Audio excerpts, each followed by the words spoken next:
How's it, folks? Welcome to another beautiful day out here in Horseshoe Bay, and today we are meeting with Barry Scorgie right over there. How's it, folks? Barry is a realtor that works in Horseshoe Bay, and he's going to talk a little bit about his journey and everything. But before we go there, let me show you how beautiful it is out here today. Hope you can really see it. So we've got the clouds, and we had rain, and the sun is through. Horseshoe Bay really is a beautiful spot. Oh, and there the ferry's coming in right now. This is actually where Connor worked as well, at, what's it right over there? Sewell's Marina. Sorry, I'm carrying a tripod in my hand. All right, so we're just going to walk around a little bit. Barry, would you tell us, when did you guys arrive here? Yeah, so we made the decision to move in 2015. We came out in the June for a look-see. And then we landed in Vancouver in December 2015, which, yeah, what a journey it's been. 9 years already, yeah, eh? Almost 10. That's crazy. Almost 10. It's amazing how time flies, right? Yeah. And what made you decide to come, Look, Barry? I suppose, as with most people, you know, when you've got kids and stuff, and just in terms of opportunity for your kids, and obviously the safety and security and all of that good stuff. I don't like to bash South Africa. It's still a beautiful country, and I've still got lots of family there. But we love it here in Canada. It's fantastic. It's of course just got such opportunity, and look, the weather is a bit cock every now and again. But as somebody once told me, there's no such thing as cock weather. It's just cock gear. There you go. That's actually a really good one. All right, so Barry, what did you do back in South Africa? Yeah, so I worked for one of the big construction companies in South Africa as a quantity surveyor, and did a couple of the big projects, some of the big casinos and hotels. Yeah, so I did that for 25 years almost, and when we moved to Canada, I suddenly got thrown into being a stay-at-home dad, which came with its challenges. I can imagine that. You know, without having... So I assume you came in on your wife's, through your wife's job? Correct. We came across on work permits initially, and you know, it's one of those difficult things where we actually didn't have enough points to apply for permanent residency because of our age. Yeah. And also the even with our qualifications, we just didn't have enough points, you know. Yeah. No, anyway, to cut a long story short, we got a provincial nomination through my wife's work, and we got the extra points, and we became permanent residents. And the rest, they say, is history. All right, so did you go back into construction when you arrived here? No, so as I said, our kids were quite small when we moved. Yeah. And because my wife was primarily the breadwinner, I had to look after the kids and get them sorted. So it was quite an adjustment from never having to do that as such. Well, the kids are older now, obviously. Oh yes, yeah. So it's 10 years on. Anyway, so what I did, once the kids were settled at school, I did a bit of handyman work in the neighborhood, which was nice because I got to meet a lot of people and see how houses are built here. Very different to South Africa. Yeah, with all the wooden structures and frames and stuff. You just look at the drywall and it's dents and scratches.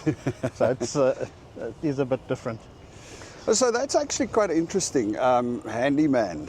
How did you just put an ad out and say I can do stuff? Yeah, so what I did was I printed a little flyer and I put it up at the local Safeway shopping center, and started getting a call now and again, and obviously people word of mouth makes a big difference. Sorry, Barry. No problem. So this is Sewell's Marina, guys. This is where Connor worked. Just yeah, my daughter, for interest's sake, worked Barry, here as a little bistro, in the bistro here in the coffee shop. Ah, so Barry's daughter also worked here. Yeah. Awesome. Anyway, so yeah, so please tell us a little bit more about the handyman work. So you actually did get work, and how did you bill? What was the Yeah, look, it was very low key, and because I was on my own, and there's no help here. It's not like you can go to the corner and pick up some guys to help you. Oh, that's something I miss from South Africa, right? So I was very selective in what I would take on, because I didn't want to disappoint anybody or let them down in terms of what I was doing for them. But I built fences, I fixed people's doors and changed locks and lights. I've even put a barbecue together, people so busy that... Well, that's lucky. That's one thing about the Saffas. We kind of grew up doing everything, which is something that doesn't really seem to be... you make a plan, for sure. It's something that doesn't really seem to be the case out here. Yeah, so, I did that for a while, and then it got to a point where I decided that I needed to do something a bit more substantial.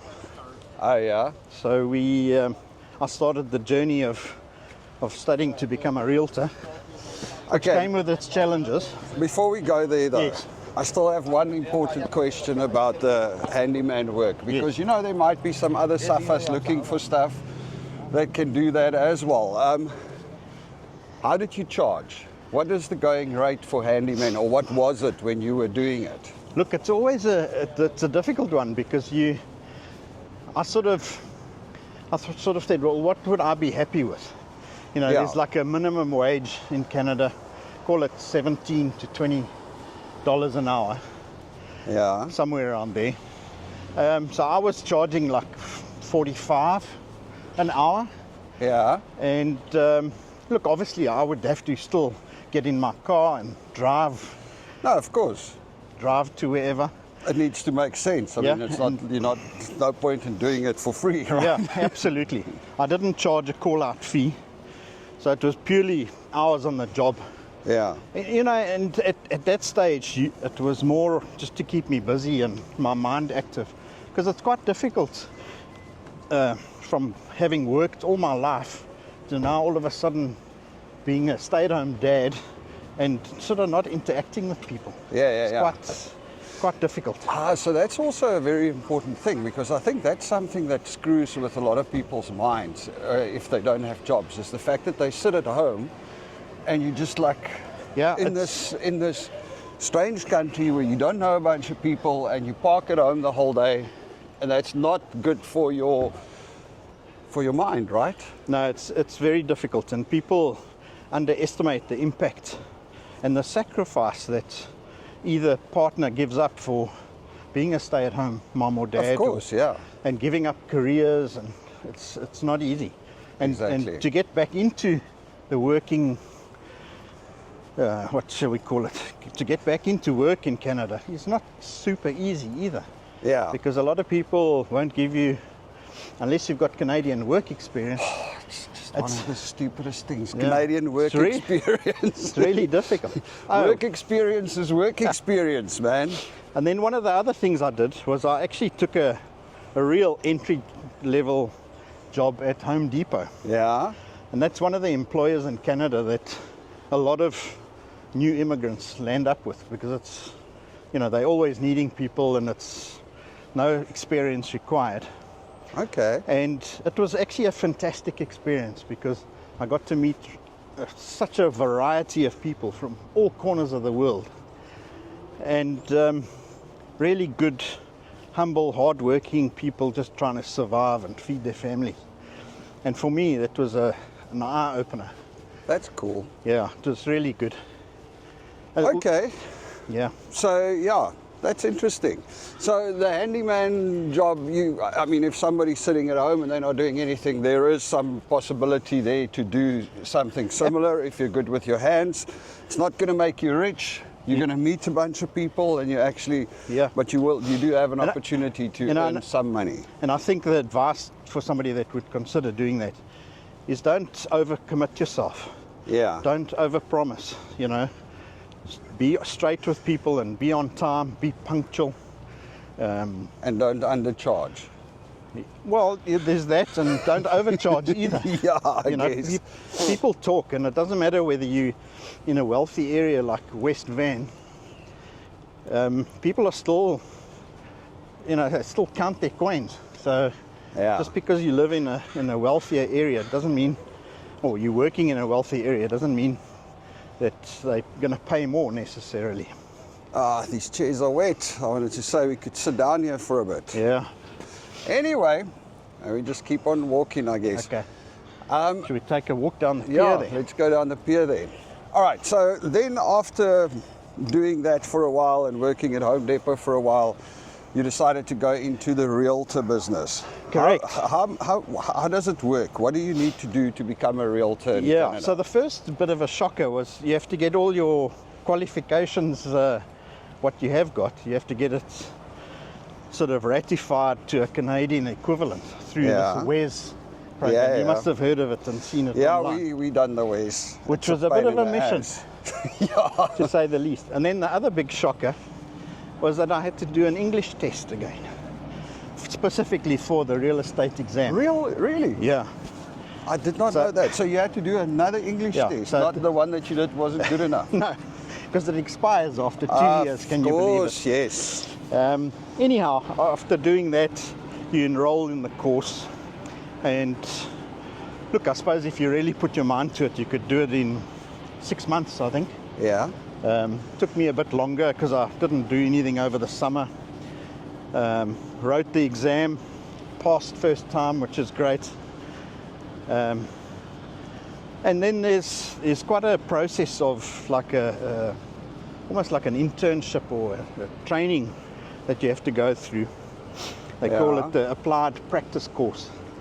Yeah. Which is, they basically run you through how things work. You've got to be involved with the transaction and do an open house and all of those good things. And then you apply to get your license, which I got now. I've had it now for 2 years. And what was the total cost of becoming a realtor? So the actual course is not that expensive. I think it was, I don't know, probably under $2,000. Yeah. What lands up becoming expensive is you have to join the board, the Greater Vancouver Real Estate Board, yeah. which costs money. To belong to a brokerage costs money on a monthly basis. So it adds. It's not a, and it. What can happen is that the business, especially when you're new and you're starting from zero, it can take quite a while to get going. So you've got to be able to carry yourself for some time with zero income. Yeah, of course. Yeah. Can I ask you to hold on to the camera? I'm going to get the tripod ready. You can just like show stuff if you want. Doesn't matter. Absolutely. Try not to drop it off the side, yeah. Try not to do that. Yeah. So, and then how long have you been a realtor now, Barry? Yeah, so I've had my license 2 years. Yeah. And it's been a ride, I must say. It's quite difficult sometimes because all right, let me take this. Okay. Without having a big network here in Canada. Of course, that's definitely one thing. I mean, I do feel like you do need a strong network in Canada, and I sometimes feel like that's something us South Africans need or don't really have. A lot of the other cultures, the Chinese and the Persians, people all stick together and they support one another. Yeah. And they actually have networks set up to do that. Yeah. I mean, I've seen fully Chinese realtor sites in Canada where they rent out houses and they sell houses and everything just all in Chinese. Yeah, absolutely. So you want to go stand over there? Let's let me see if I've got this right. And we can just stand there and chat. I mean, it's a beautiful background. Yeah, it's fantastic. All right, so okay, so you've been doing it for 2 years, and it's hard, you say, but I mean, you do get some deals. Yeah, absolutely. And funny enough, got a South African. I've got quite a few South African clients, and people that I've worked with at Home Depot. You know, they get to know you on a really base level. Yeah.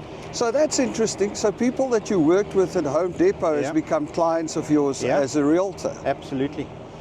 That's so important. It's like we often talk about it, but we don't talk about it enough, as the network. And I think that's something that we take for granted back in South Africa, because, you know, you've got a network. I always know somebody that I can call, or that I can reach out to, or that I can lean on, or that I can ask for something, or I can ask for referrals, which is something we don't have over here. I think that's one of the biggest things that people forget. I look at fellow realtors that I work with that have been born, bred and raised in West Van, and I mean they've got such a huge network. It's fantastic. And good luck to them. You know, they really do well and provide a great service.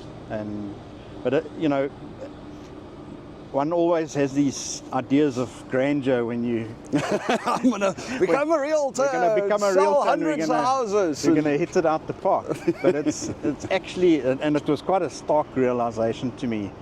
And realtors that I know, I've got lots of realtor friends in the neighborhood. Quite a heavy realtor neighborhood, funny enough. And I've got new admiration for them, because it takes serious hard work and dedication to one's clients and to grow your business. Yeah, no, that's interesting. It's actually a very, very interesting. You know, you always think about it's going to be so easy. So, having said that, let's talk about being a realtor a little bit. What is different as a realtor between South Africa and Canada? Yeah, so one of the first things, and I go back to when we first moved here, we were like looking online. Oh, that looks like a nice house. You go to the open house, and the first thing they say to you is, "Are you working with a realtor?" And you're like, "Huh?" Because in South Africa, the realtor selling the house can also write the offer, and it's all, you know, and that's called dual agency in Canada, which is not allowed. It's prohibited in Canada. So that's one of the big differences, is that a buyer needs a realtor and a seller needs a realtor to do a transaction. And it's practically illegal to not have a buyer's and a seller's realtor. So you can, I suppose you could do it through a lawyer type of thing, and without a realtor, but it comes with a lot of risk. You know, a realtor, it's a professional person that has studied, knows the laws, knows all the ins and outs. So it's always prudent to do that. Yeah. And I think in the long run, it won't save you any money trying to do it yourself. Okay, because you're going to have to pay the commission, and the realtors split the commission afterwards. Yeah, so it's not like you paying your guy and the other guy is paying his guy. If you're buying a house, the seller is paying both. He's paying both realtors. Yeah, correct. It basically gets split 4 ways, because it'll go to each respective realtors, brokerages, and the realtors. Okay. The other big thing was, coming back to your question, is mortgage brokers. When we first arrived and somebody tried to introduce us to a mortgage broker, we were straight away, huh? What does this person do? You know, as a South African, one is so on guard and of course, and untrusting. But having now gone through the realtor thing, and they're invaluable, because it costs you nothing to go and see one. They can analyze your financial situation. They can help you see where you're at, what you can afford. They've got access to most, if not all, of the institutions, and they can really shop around and help with all the paperwork and everything. And who pays them is the institutions, the financial institutions. Okay. So as a buyer, you don't have to physically fork out money to a mortgage broker. So my advice always is, that's almost your starting point, is to go and see a mortgage broker or your bank. They also do the similar function, except that would be a lot, you know, they would only look at TD Bank as an example. Yeah, whereas the mortgage brokers are going to look at all of the banks and all of the different avenues to find you the best deal. Yeah, and the other thing that a mortgage broker can do, they've got access to other types of lenders.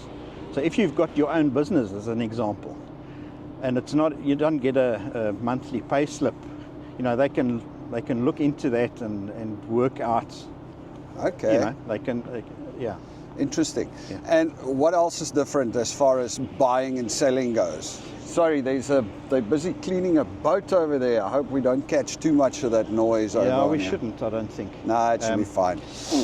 Yeah, so as we mentioned earlier on our walk around, the houses there are really built differently. And one of the things that was also foreign to us is having a home inspection done on the home.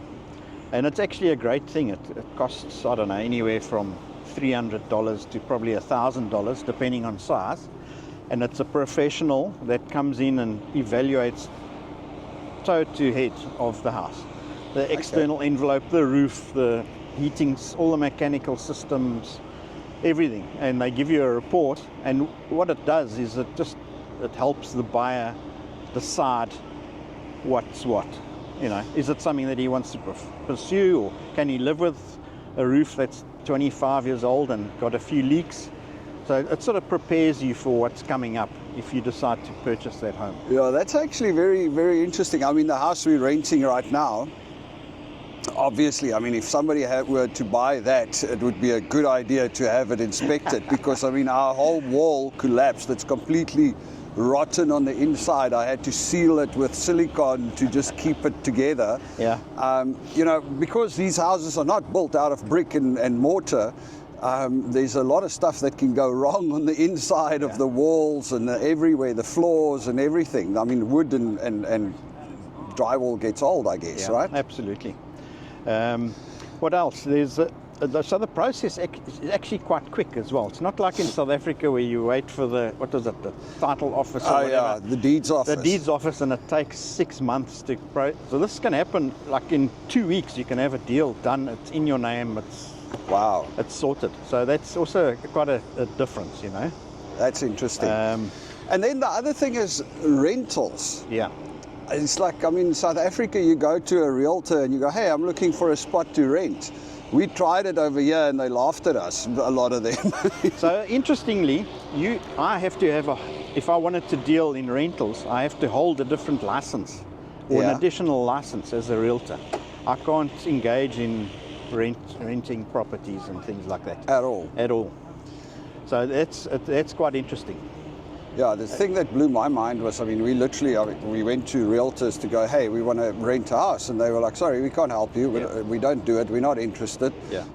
And then, of course, the best place to find a rental is on Craigslist or Facebook Marketplace. And I'm like, what? Yeah. that just doesn't make any sense. Yeah, there's quite a good site I think it's called Pad Mapper. Yeah. Which is great as well.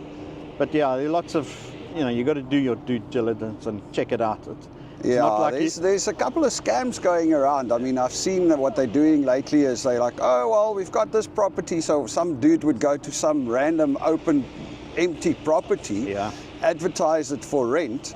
And then they go, right, yeah, it's through this agency, and make it look very legit and go, well, I'm not here, so I can't show the house to you, but if you really want to, just pay a deposit of $1,000 and I'll keep, you'll be the first in line. And then obviously they go with $1,000 and that's it. So you got to be super careful because...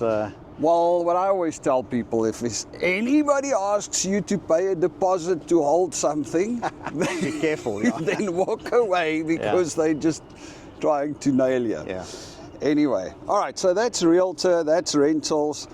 Since you guys arrived here, you've been staying in Horseshoe Bay. Yeah. And honestly, as the saying goes, Horseshoe Bay is awesome. I think there's a bumper sticker that they sell somewhere here. And it is an awesome little village. It's a little village in the greater area of West Vancouver. And it sort of encompasses Whitecliff and Glen Eagles too. Just an awesome community, fantastic community spirit, lots of community events. Like every Christmas now coming up, they have Santa Claus arriving on the rescue boat, the search and rescue boat, and they have a big beach bonfire. Oh, wow. Some really, like Troll's restaurant has been here for donkey's years. And it's just like a staple, It's and you were saying something about like with the school dads or somebody that had... So, coming back to how difficult it is to actually make the move. You're in a new place, you don't know anybody. And one of the dads at the school...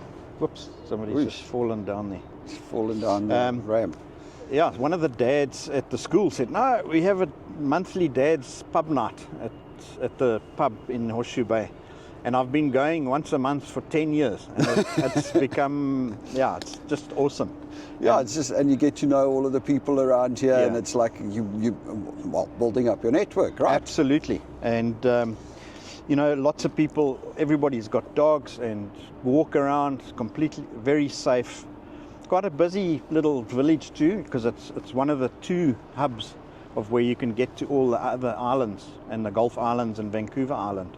Okay. So you get a lot of people coming through the village. Of course. Especially during summer, it can become quite busy and congested. Oh, really? So, and what's the average price of houses in Horseshoe Bay?